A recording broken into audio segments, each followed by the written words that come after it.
Porque um menino nos nasceu, um filho se nos deu, o governo está sobre os seus ombros, e o seu nome será maravilhoso, conselheiro, Deus forte, Pai da eternidade, príncipe da paz. Isso era notório, isso era conhecido entre eles. Mas a Bíblia está cheia de profecias, eu tirei algumas. Diz assim: ó, tu, Belém, Efratas, pequena demais para figurar como grupo de milhares de Judá, de ti sairá alguém que reinará em Israel, cuja a origem são desde os tempos antigos, desde os dias da eternidade. Eles estão dizendo aonde esse mestre, aonde esse Deus nasceria. Ele está dizendo: olha, esse lugar é pequeno, mas ali nascerá alguém que terá uma glória eterna. Eles estavam sabendo, eles sabiam o lugar, eles sabiam tudo, eles sabiam, eles esperavam. E existe outra profecia que diz assim: e tu, Belém, Efrata, olha, pequena demais, mas aí vai nascer alguém que é grande e que é forte, que é poderoso e que vai sobressair. Se você vai em Zacarias capítulo 9, verso 9, você vai ver Zacarias profetizando: olha, esse que estamos esperando, ele é pobre, e ele entrará em Jerusalém montado num jumentinho, filho de uma jumenta. E Jesus, ele entra em Jerusalém montado num simples animal. O jumento até hoje não é um animal que ninguém gostaria de desfilar com ele. Você gostaria, Nenoque? Paloma diz que é montadora né? Como que fala? Montadora. E gosta de cavalo. Você queria montar num jumento e desfilar no meio dos manga larga e quartos de milha? Não. Jumento é um animal de carga. É um animal de deserto. É um animal que não é bem visto. Ninguém gosta de montar ali. E Jesus entra em Jerusalém em certa ocasião assim. E aí as profecias vão dizendo, por exemplo, Isaías capítulo 61 diz assim: o Espírito do Senhor está sobre mim. O Senhor, ele me ungiu para pregar as boas novas, quebrantar de coração e curar a todos. E me chamou também para pregar a quebrantados de coração e proclamar o dia aceitável do Senhor, e pôr em liberdade os cativos, e apregoar o dia aceitável do Senhor e a vingança do nosso Deus, e a colocar todos que choram, e pôr sobre os que estão em Sião, em luto, trazer para eles uma veste de louvor. Jesus, ele era predito, Jesus era esperado, Jesus, ele era alguém que estava sendo realmente, o pessoal estava esperando as profecias acontecer. Eles estavam atônitos, eles sabiam que alguma coisa estava para acontecer. Por exemplo, a igreja hoje sabe que a qualquer hora dessa as coisas mudam. Qualquer hora dessa Jesus volta, ele arrebata a sua igreja. Eu não sei se vamos estar preparados. Eu não sei. Eu não sei se ele vai encontrar-nos como as virgens com seus azeites. Mas ele vai voltar. Porém ainda é esperado. Porém ainda ele é aguardado. Porém ainda ele é ansiado. Porém ainda ele é o noivo e nós a noiva que estamos aguardando. Mas isso será fato daqui a uns dias. Ele era aguardado, era esperado e daqui a pouco ele se tornou um fato, uma realidade.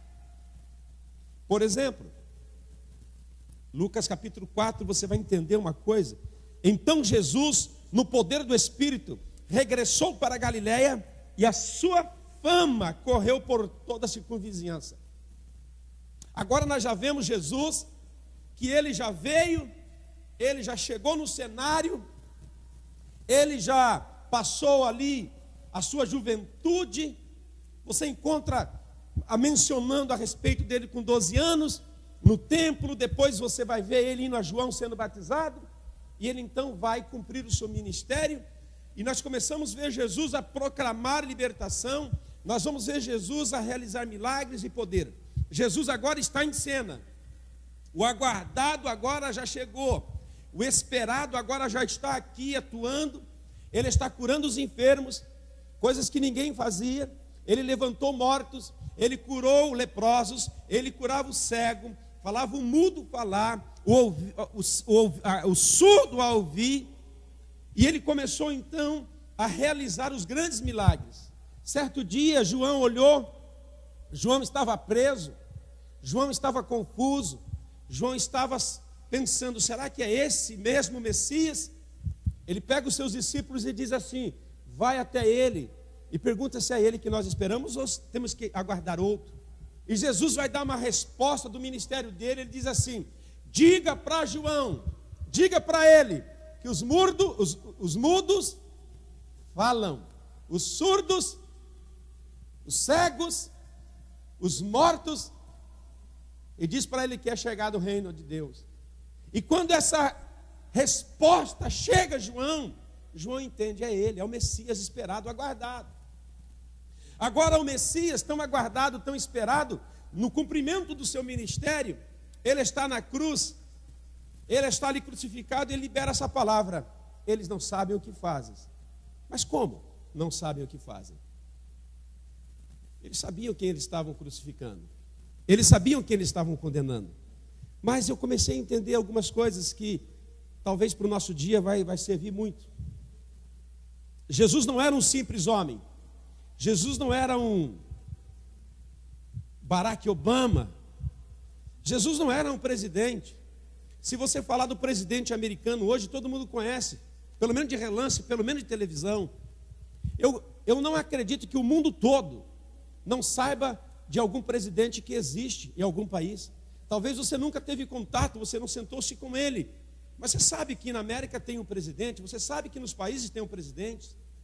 Então Jesus, ele era um homem sobrenatural, porque quando ele chegava numa cidade, ele trazia uma revolução na cidade. É como se eu chegar em Comac, num funeral desse aí, chegar lá e falar, o que está acontecendo aqui? Tem um morto? Não, traz comida aí que nós vamos comer, porque eu vou ressuscitar o cara aqui. Vamos fazer festa aí, moçada, traz o Nenô aqui para tocar, vamos cantar. Não, mas a gente está chorando, o cara está... Não, vai ressuscitar agora, levanta aí, anda. O cara, onde eu estava? Eu vou ser aclamado nesse país, eu vou ser conhecido nesse país. Tem gente que não vai se assentar comigo por causa da minha fama, da multidão que vai me seguir. Jesus arrastava multidões. Jesus, ele fazia coisas tremendas. O amor de Jesus impactava multidões de pessoas. Ele era conhecido por todos ali. E eles sabiam que quem estava ali era o Cristo. Mas ele libera essa palavra. Jesus estava errado? Jesus está equivocado? Jesus quer se enganar, pai, eles estão fazendo isso, sabe por quê? Eles não me conhecem, não entende? Claro que não. Jesus, ele queria mencionar algo ali, muito forte. Mas Jesus está falando ali, não é algo que se resume em uma palavra, em uma questão, mas ele resume ali uma história que nós podemos trazer para o dia de hoje e compreender Jesus. Se Jesus estivesse hoje aqui, ou se eu e você estivéssemos no cenário, talvez a gente seríamos aquela pessoa. Alguém gritava aqui, crucifica, o outro, crucifica. Todo mundo está dizendo, crucifica. Aí um chorando, a gente gosta dele. Um dizendo, desce da cruz. Talvez a gente estaria ali no meio da multidão, alguns equivocados, alguns fazendo porque queriam fazer. O que Jesus estava tentando dizer? Eles não sabem o que fazem, Pai, perdoa. Você viu Estevão sendo apedrejado. Você vê Estevão levando pedradas. E na ânsia da morte, olha para o céu. A Bíblia diz que ele vê quem em pé? Ele vê Jesus em pé esperando. E agora ele vai liberar uma palavra. Ele diz assim, Pai, não impute a eles esse pecado, porque eles não sabem o que fazem. Será que Estevão estava equivocado? Será que ele... estão tocando as pedras em mim, mas é para errar. Eles estão brincando. Aí uma pedra acertou e matou. O que estava acontecendo?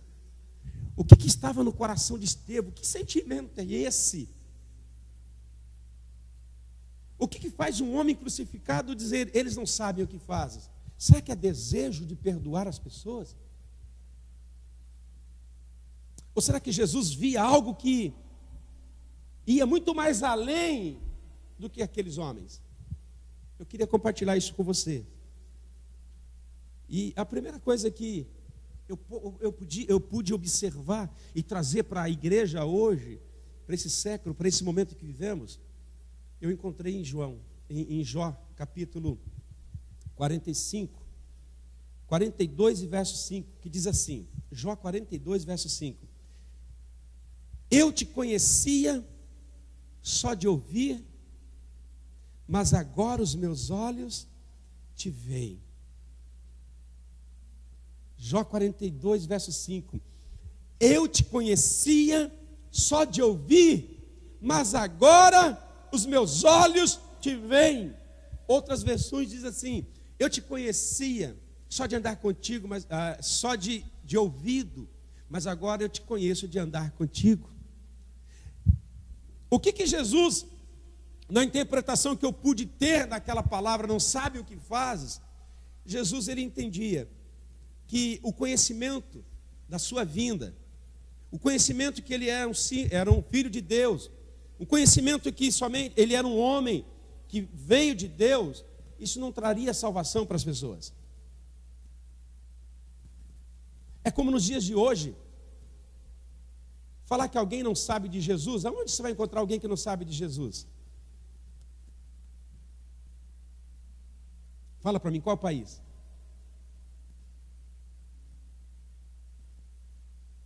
Ou da história?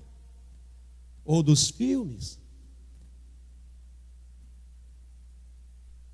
Quem que você acha que não conhece Jesus hoje? O que Jesus está falando? Sabe o que ele está falando ali? Que simples fato de conhecê-lo, de entender, sabia que ele era alguém prometido, que chegou, não resolveria questões. O que ele está falando para aquele povo, na minha interpretação, que o Senhor me deu, é o seguinte: muitos deles não sabem o que fazem, eles ainda andam comigo só de ouvir falar, mas ainda eles não aprenderam a andar comigo, a estar comigo. Eu ainda não entrei no coração de muitos dessa multidão. E o próprio Jó ele diz assim, olha aí, ó, eu te conhecia só de ouvir, mas agora os meus olhos te veem. Então eu creio que Jesus estava dizendo ali, Pai, perdoa porque eles não sabem o que fazem, ainda eles não me conhecem de andar comigo, não me conhecem de relacionamento, não me conhecem de estar comigo. Sabe, querido, não basta um conhecimento teórico de uma verdade. Sabe, não basta simplesmente eu conhecer que isso é certo, que isso é correto. Não basta eu simplesmente dizer que a Bíblia é verdade. Eu tenho que trazer essa verdade para uma prática. Porque quando nós vemos a parte teórica e colocamos a teórica e a prática juntas, sai um resultado. E o resultado da teoria com a prática traz um resultado que me leva a ser alguém que conhece Jesus, além de ouvir, mas andar com Ele. E nos leva a viver um evangelho, leva a deixar as coisas que são fúteis, que são coisas que talvez não nos levam para perto de Deus, para trás, e leva-nos a irmos mais perto de Deus. Pai, perdoa eles, porque eles não sabem o que fazem, ainda eles não têm um relacionamento, ainda eles não entenderam que eu preciso estar dentro deles, ainda eles não entenderam, eles têm a teoria, eles têm tudo, eles sabem tudo, mas ainda não conseguem praticar essa verdade. Não há outra explicação, não há outra explicação. Está acontecendo algo ali que Jesus está vendo no meio daquela multidão. Jesus está vendo em Caifás que o condenou. Pai, perdoa eles porque eles não sabem o que fazem. Eles não estão entendendo ainda.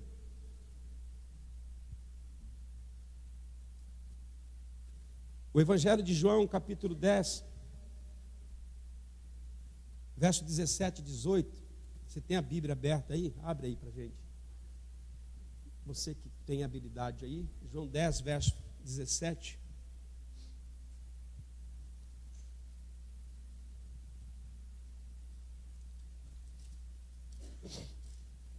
Diz assim a palavra do Senhor. João 10, versículo 17 a 18.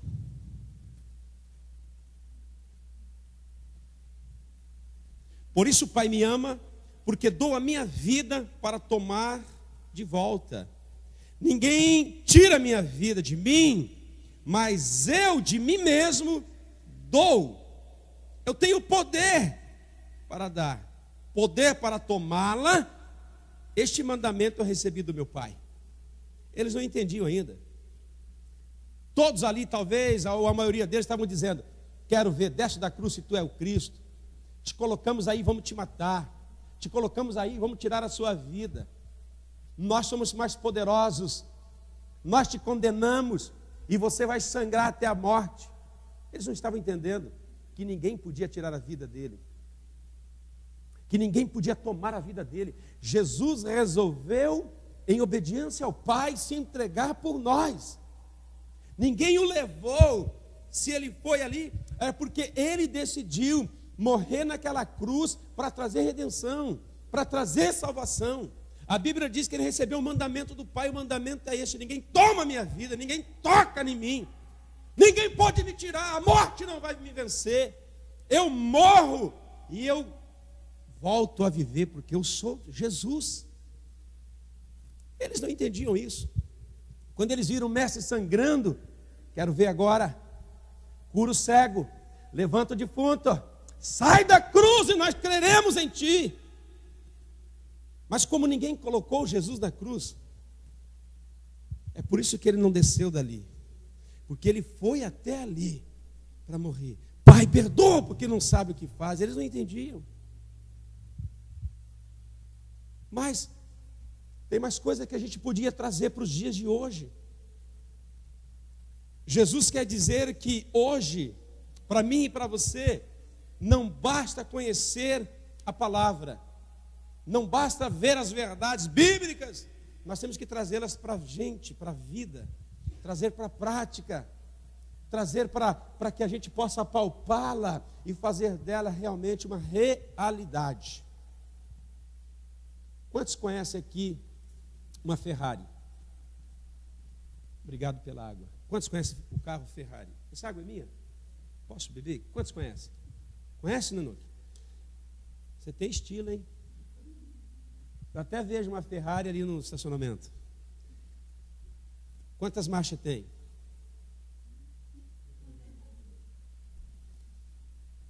Quantos litros? Quantos quilômetros faz com litro? Eu vou mais leve. 3? Já deu uma voltinha? Mas a gente conhece a teoria. Mas se você quer conhecer a prática, você vai ter que alugar um bicho desse e me chamar para andar do seu lado. A gente sentar naquele trem e falar: vamos ver como é que é esse bicho aqui? Aí você une a teoria com a prática e você fala: pastor, o trem é bom, mas eu não consigo manter aquele negócio não. Bebe uma gasolina terrível. Era isso que estava acontecendo. Não adianta, não tem como viver com Cristo dessa maneira. Achar que ele é a Ferrari do momento, mas a gente nunca andar com ele. Então o Jó, ele olha o seguinte: até agora eu tinha conhecido ele porque eu ouvia falar dele, mas chegou um momento que ele me deu a oportunidade e eu comecei a conhecê-lo, de andar com ele. É diferente. A vida muda, porque você trouxe a teoria para a prática. Você trouxe a teoria, aquilo que você pensava para o seu cotidiano, para a sua vida, você começou a praticar. E agora você pode bater e dizer: é verdade. Segunda coisa que eu posso entender aqui: Jesus precisa ser formado em nós. Não adianta, não dá. Eu já tentei viver um cristianismo de igreja. Eu era jovem como muitos aqui. Eu nunca conseguia ser cristão. Eu até cantava, eu até tinha cara de crente, eu até orava, eu até tinha uma Bíblia. Até consegui enganar muita gente. Eu até consegui enganar muitas meninas na igreja para namorá-las. Mas eu nunca consegui realmente ter uma vida de cristão, porque eu não entendia que Cristo precisa ser formado em cada um de nós. Se Ele não for formado em nós... Um dia eu cumprimentei uma irmã e aí eu caio nesses erros. Eu tenho que parar de fazer isso. Bom, já parei de ver a mulher gorda e achar que está grávida. E tinha uma mulher tão gorda, gordinha, barriguinha. Ô, minha irmã está grávida. Não, pastor, estou doente. Caramba, rapaz. Teoria. né? Barriguda, está grávida. Estou doente. Ô irmã, pastor, não tenta resolver não, porque o senhor já... Eu falei, tá bom. Não tenta consertar o que o senhor já estragou. Teoria. Então, Cristo, para ser formado, não basta somente ter barriga, ou terno, ou estar pregando. Ele realmente tem que estar dentro de você. A única maneira de Cristo estar dentro de você é através da palavra. Não tem outra maneira. Como uma mulher, para se tornar grávida, ela tem que ter as suas capacidades normais de engravidar. Ela tem que ter um homem. Ou tem que ter uma inseminação. Senão não gera. Então, para nós termos uma vida, precisamos deixar que Cristo seja gerado, formado na nossa vida. É por isso que Paulo é um homem admirado por nós. Porque ele começou a entender coisas naquela época que nós estamos entendendo agora. Por exemplo, Gálatas capítulo 4, e o versículo 19 diz assim: meus filhos, porque de novo sofro dores de parto, até que Cristo seja formado em vós. Sabe o que é isso, irmão? É como uma criança é gerada no ventre de uma mulher, que ninguém sabe como é que faz isso. Osso é tão duro, duro os ossos, e eles são formados dentro do ventre da mulher. E o apóstolo Paulo entende isso e diz assim: olha, eu ponho de joelho, eu oro por vocês, para que Cristo seja formado em cada um de vocês. Então Cristo está sendo formado dentro de nós. Ele começa a se tornar realidade dentro da nossa vida. E o mesmo apóstolo Paulo, em Efésios capítulo 4, capítulo 3 e verso 14, ele vai trazer outra verdade. Ele diz assim, ó: por esta causa, que causa é essa? Eu me ponho de joelhos diante do Pai, de quem toma o nome de toda a família, tendo no céu como sobre a terra. Olha só, eu me ponho de joelho, para que segundo as riquezas da sua glória, vos conceda que sejais fortalecidos no poder, mediante o seu Espírito, no homem interior. Verso 17: habite Cristo no vosso coração pela fé, estando-vos arraigado, alicerçados em amor. Paulo começou a entender. Se você não entendia por que Paulo suportava aquelas aflições, entenda hoje. É porque Cristo foi formado nele. Cristo foi formado nele. Ele entendeu que o homem interior dele tinha que ser trocado, tinha que ser cambiado, tinha que ser renovado. Ele tinha que estar realmente sendo habitado por Deus. É isso que Deus está falando para nós hoje. É por isso que Deus olhou para aquela multidão e disse: vocês não sabem o que fazem, eu ainda não habito dentro deles. Eu ainda não fui formado dentro deles. Perdoa porque não sabe o que faz. Aquela população daqueles dias é diferente de nós, porque hoje muitos de nós, Cristo já está sendo formado dentro de cada um de nós. É o que Enoque diz ontem. Ontem ele disse aqui, falou: olha, eu já fui muito longe com Deus, não dá para voltar atrás. Não dá mais para chegar e falar: não quero Cristo, vou me desviar. Não dá mais. Para alguns de nós não dá mais. Não dá mais. Não dá mais para algum de nós falar: cara, eu estava equivocado com esse Cristo. Acho que eu estava meio enganado, sabe? Esse Cristo não é tudo que eu achava, não. Não dá mais, porque a gente já conhece. Então Jesus não está olhando para nós hoje dizendo: Pai, perdoa, porque eles não sabem o que fazem. Porque muitos de nós já estamos sabendo o que estamos fazendo. Então Paulo, ele estava dizendo que Cristo está sendo formado em cada um. E Jesus na cruz, ele está entendendo. Jesus, ele está olhando a multidão e ele está falando: eu não fui formado em quase nenhum deles. Poucas pessoas a quais eu formei o meu caráter. E ele então libera o perdão para aquelas pessoas, como tem liberado o perdão para muitas pessoas nos dias de hoje. Nos dias de hoje, Cristo não foi formado em muita gente também. Você consegue entender isso? Por isso aquela palavra, Pai, perdoa-os, porque não sabe o que faz, vale para hoje, para muita gente, porque muita gente ainda não tem Cristo formado nas suas vidas. Mas Cristo está trabalhando. através do Espírito Santo. Outra coisa que eu posso entender ali é que precisamos chegar a um conhecimento da verdade. Precisamos chegar. Eu quero traduzir para você chegar a um conhecimento da verdade. Olha, irmão, todo mundo conhece a história da gravidade. Não tem jeito. A gente não consegue subir e ficar lá em cima.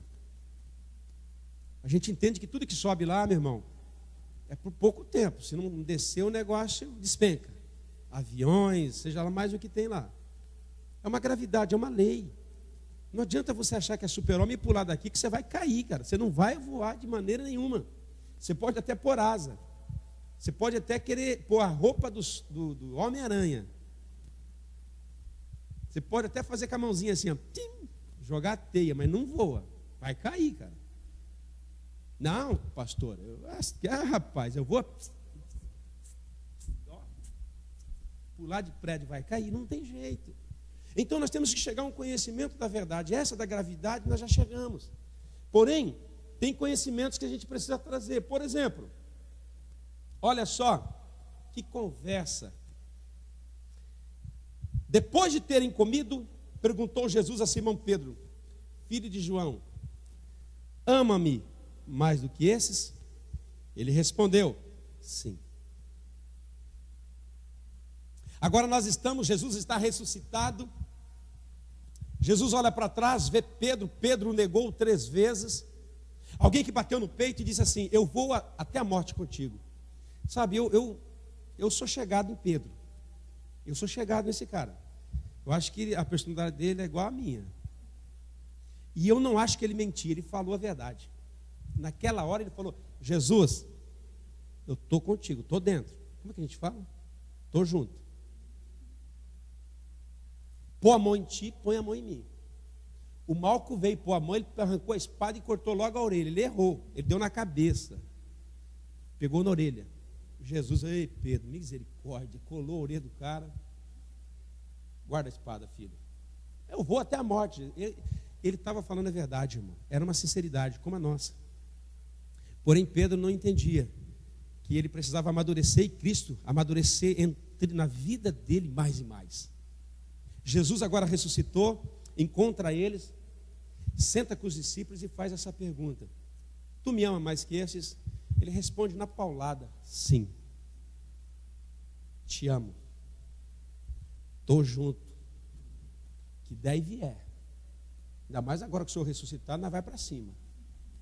Nós vai com o pé no peito agora. Mas ele não esperava que a conversa se prolongasse. E ele então vai recebendo algumas perguntas.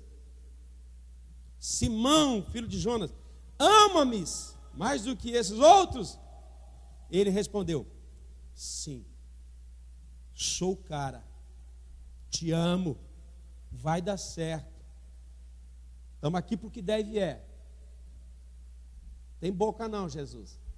Mas ele não esperou que a conversa acabasse. Jesus vai de novo e pergunta, pela 3ª vez: Jesus, tu me amas? Pedro, tu me amas? Aí ele viu que o negócio era mais... Ele precisava dar uma resposta. Nessa 3ª pergunta, a mesma pergunta 3 vezes, ele precisava falar alguma coisa e ele não tinha palavras. Eu acho que passou na mente de Pedro, ele negando, fugindo. E ele vai responder. Por que eu sou apaixonado nele? Porque ele responde. Ele olhou e disse assim: Senhor,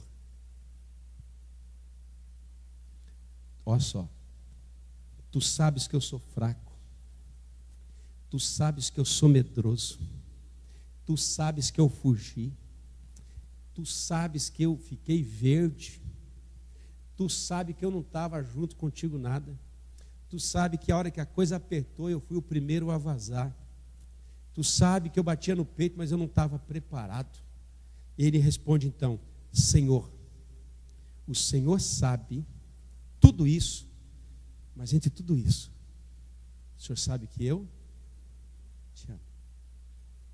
Pedro entendeu que quem amava ele era Jesus, e não ele a Jesus. Pedro entendeu que Jesus o amava. Ele diz: Senhor, tu sabe que eu te amo. Ele não bateu no peito mais, eu te amo. Ele diz assim: tu sabe que eu te amo. Mesmo sendo falho, mesmo errando, mesmo negando o Senhor, mesmo fugindo na hora mais difícil, o Senhor sabe que eu te amo. Ele levou então a expectativa para Deus e disse: o Senhor sabe todas as coisas. O Senhor sabia que eu não estava preparado. O Senhor sabia, o Senhor falou para mim, mas eu achei que bem que tem. Mas agora eu entendo que não é assim. O Senhor sabe todas as coisas. Nós precisamos trazer, irmão, o conhecimento da verdade para nós. Pai, perdoa-os porque não sabe o que faz. Aquela multidão precisava chegar ao conhecimento dessa verdade. Que Cristo sabe todas as coisas. Que Cristo sabia que aquela multidão ali, e aquela multidão era a multidão que foi alimentada por pão. Jesus multiplicava pão para aquele povo, seguia a Jesus. Mas Jesus entendia: Pai, perdoa porque não sabe o que faz, porque eles não chegaram ainda a um conhecimento pleno da verdade. Mas eles vão chegar, eles vão entender. E eu quero terminar aqui nesses versículos, em Gálatas capítulo 4. Quero convidar o Ministério de Louvor para a gente cantar um cântico e a gente orar. Diz assim, ó: vindo, porém, a plenitude do tempo, Deus enviou o seu Filho, nascido de mulher, nascido sobre a lei, para resgatar os que estavam sobre a lei, a fim de que recebessem a adoção de filho. E porque vós sois filhos, enviou Deus ao seu coração e ao nosso o Espírito do seu Filho, que clama: Abba, Pai. Ele sabia que aquelas pessoas ainda não tinham pleno conhecimento daquela verdade. Faltava ainda a presença poderosa do Espírito Santo dentro deles, que faria com que Cristo fosse gerado. É por isso que ele olhou e disse: perdoa. É por isso que Cristo ainda olha para nós e diz: perdoa ela. Perdoa a Jennifer, ainda não está entendendo. Perdoa o Carlos, porque ainda não entende completamente. Eu não estou aqui dizendo que a gente entende tudo, mas eu estou dizendo aqui que a gente entende mais que alguns que estavam lá. Porque muitos que estavam lá não tinham ainda o Espírito Santo. Então essa palavra continua latente, dizendo para nós: olha, muitas coisas que você faz, ainda você não entende e não sabe, mas eu libero perdão para você. Então Jesus quer dizer para mim e para você, o que ele quer falar? Que não basta um relacionamento teórico, não basta um relacionamento somente de escritura, tem que trazer para a sua vida. Minha esposa, não sei por quantas milhões de vezes, me fez a maravilhosa pergunta. Eu entro no banheiro, um cara bonito, elegante, cortei o cabelo, me cortei todo, e ela olha para mim e diz: você me ama? E eu literalmente disse: você sabe que te amo?